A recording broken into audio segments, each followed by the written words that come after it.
Perkenalkan, nama saya Rizky Ananda dengan NIM F1F119067. Di sini menjawab pertanyaan soal nomor 4 yang soalnya jelaskan 3 hal penting saat menentukan metode penelitian non-eksperimen dan metode penelitian eksperimen yang relevan dengan bidang farmasi. Dalam menentukan metode penelitian, kita harus memperhatikan 3 hal penting. Yang pertama yaitu kita harus mengetahui atau menentukan pertanyaan penelitian dahulu, karena metode penelitian ditentukan oleh pertanyaan penelitian dahulu.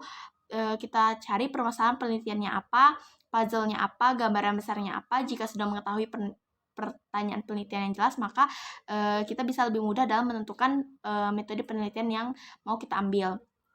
Yang kedua, kita harus memahami opsi-opsi atau metode penelitian yang dikenal dalam pelaksanaan ilmu pengetahuan. Yang paling dikenal yaitu yang pertama metode kualitatif, yaitu metode penelitian yang fokus pada kata-kata, hal, kualitas dalam meneliti topik penelitian, atau metode kuantitatif yang berfokus kepada angka-angka atau data-data statistik. Kemudian metode yang ketiga, metode mixed method atau metode campuran gabungan antara penelitian kualitatif dan kuantitatif. Dan yang ketiga yaitu kita harus menentukan tujuan penelitian kita. Harus jelas, pemilihan metodenya pasti jelas, apalagi pertanyaan penelitiannya jelas. Jika tujuan penelitian kita jelas, maka kita lebih mudah dalam menentukan metode penelitian.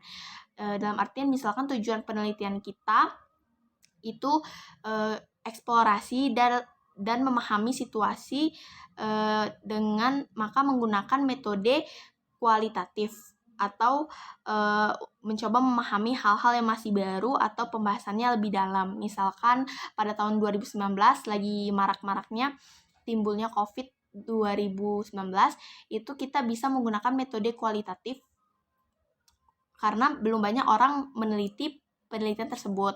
Tetapi 2 tahun berjalannya waktu, sudah banyak yang meneliti, maka kita bisa menggunakannya dengan metode kuantitatif atau berdasarkan teori-teori hipotesis yang sudah diteliti. Kemudian pada metode kuantitatif, yaitu tujuan penelitian kita itu untuk menguji teori-teori hipotesis dengan mengukur